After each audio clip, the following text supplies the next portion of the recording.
तो आरएसएस की 3 दिन की जो कार्यकारिणी चल रही थी उस पर आज अंतिम दिन और नागपुर से डिंपल शर्मा की एक्सक्लूसिव रिपोर्ट।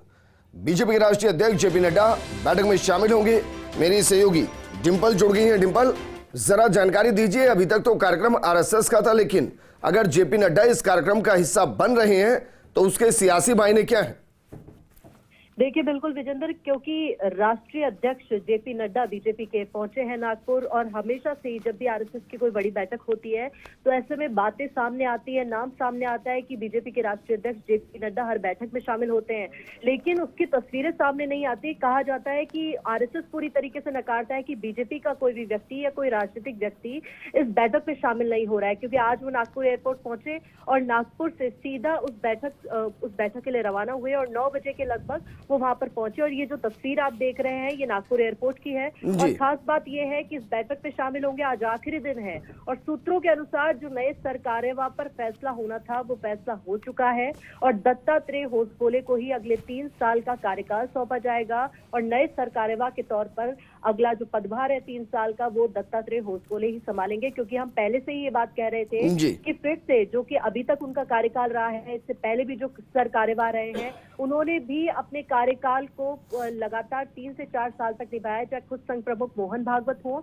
या फिर इनसे पूर्व सरकार्यवाह भैयाजी जोशी हो। तो ऐसे में दत्तात्रेय होसबोले का पहला कार्यकाल था। दूसरा और अगला कार्यकाल भी, यानी कि ये कह सकते हैं कि अभी के लिए 3 साल के लिए दत्तात्रेय होसबोले ही सरकार्यवाह होंगे। लेकिन आरएसएस की तरफ से अभी आधिकारिक पुष्टि कोई नहीं हुई है, लेकिन जो सोर्सेस है वो यही कह रहे हैं कि इस पर फैसला हो गया है। क्योंकि देखिए, आज लास्ट डे है और कुछ ही देर में, यानी कि 11 से 12 बजे के लगभग प्रेस कॉन्फ्रेंस करेगा आरएसएस और उसमें जो नए सरकार्यवाह का जो नाम होगा आधिकारिक पुष्टि उसकी कही जाएगी। और एक और खास बात कि राम मंदिर को लेकर भी प्रस्ताव आ सकता है कि आगे इस तरीके का जो बड़ा जश्न के तौर पर, बड़े उत्सव के तौर पर वो जो दिन था 22 जनवरी का जो ऐतिहासिक साबित हुआ, उसमें किस तरीके से लोग जुड़े उसको लेकर भी बिल्कुल डिंपल, और संभावना हो सकती है क्योंकि जेपी नड्डा अगर वहां मिल रहे हैं, कल आचार संहिता लग गई है, देश चुनाव में चला गया और आरएसएस बीजेपी का मातृ संगठन है, इसमें कोई इनकार नहीं करता स्वीकार करने में। तो हो सकता है कि जिन सांस्कृतिक और सामाजिक कार्यक्रम की बात आरएसएस करता है वो उन कार्यक्रमों के इर्द गिर्द हो जो बीजेपी के माइलस्टोन हो। देखिए, बिल्कुल विजेंद्र, क्योंकि जब भी आरएसएस कोई बैठक करता है तो वो बैठक बहुत दूरदर्शिता की योजनाओं को देखकर होती है, ना कि सिर्फ कुछ दिनों की होती है। तो ऐसे में कह सकते हैं कि अगले 5 साल कैसे होने वाले हैं, उन 5 सालों को लेकर भी चर्चा पिछले 3 सालों से भी चल रही है। अखिल भारतीय प्रतिनिधि सभा की बैठक वैसे हर वर्ष होती है, लेकिन इस बार की जो बैठक है वह अहम इसलिए थी क्योंकि इस संघ का चुनावी वर्ष है और जेपी नड्डा का इसमें शामिल होना, हालांकि लोकसभा चुनाव से जुड़ी इस बैठक में चर्चा हुई या ना हुई, इस बात को आरएसएस ने नकारा हो, लेकिन इस बात से एक तरफा बात यह भी है कि लोकसभा चुनाव, क्योंकि देखिए आगे प्रस्तावित है लोकसभा चुनाव, आगे लोकसभा चुनावों को लेकर क्या चर्चा हो सकती है, क्या उसको लेकर आगे बातचीत होगी या फिर किसी नए एजेंडे, जिस तरीके से राम मंदिर का निर्माण हुआ, प्राण प्रतिष्ठा हुई, ऐसे ही किसी जिस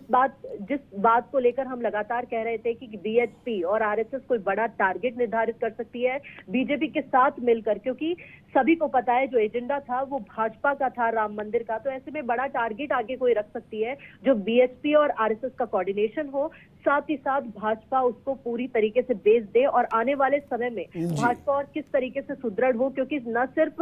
भाजपा इससे स्ट्रांग हुई बल्कि प्रधानमंत्री नरेंद्र मोदी की लोकप्रियता चौगुनी हुई है इससे। तो ऐसे में कह सकते हैं कि आगे बड़ा टारगेट भी हो सकता है और लोकसभा चुनावों से जुड़ी कई संभावित चर्चाएं भी आज की बैठक में हो सकती है और 9 बजे के लगभग वो बैठक में पहुंचे हैं। ठीक है डिंपल, कोई संभावना होती है आरएसएस के इस तरीके के कार्यक्रम में कि जब कार्यक्रम का समापन हो तो कोई प्रेस कॉन्फ्रेंस हो, ब्रीफिंग दी जाए कि भाई 3 दिन में हमने क्या क्या मंथन किया है, क्या बड़े फैसले हुए हैं, कोई ऐसी परंपरा रहती है?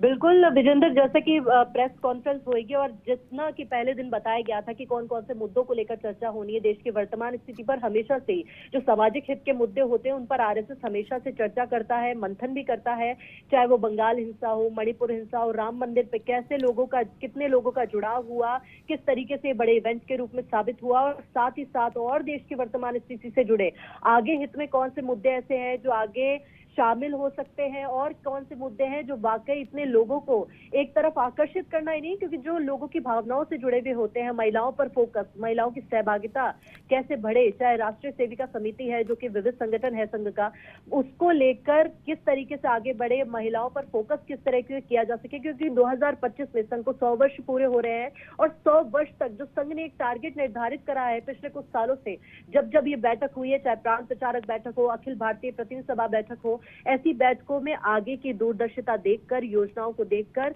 आगे क्या काम होगा, क्या गाइडलाइन होगी, 5 साल की जो पूरी रूपरेखा है वो तैयार की जाएगी और 2025 तक जो आरएसएस का लक्ष्य है, चाहे वो कोई बड़ा इवेंट निर्धारित करना और हो सकता है कि कोई बड़ा फैसला आए राम मंदिर जैसा ही, या आने वाले समय में चाहे लोकसभा चुनाव के बाद अगर भाजपा इसमें जीत तय करती है या फिर कुछ भी होता है, तो ऐसे में कोई बड़ा फैसला जी। उसके तुरंत बाद देखने को मिल ठीक है सकता है। डिम्पल, तो शुक्रिया तमाम जानकारी हमारे साथ साझा करने के लिए।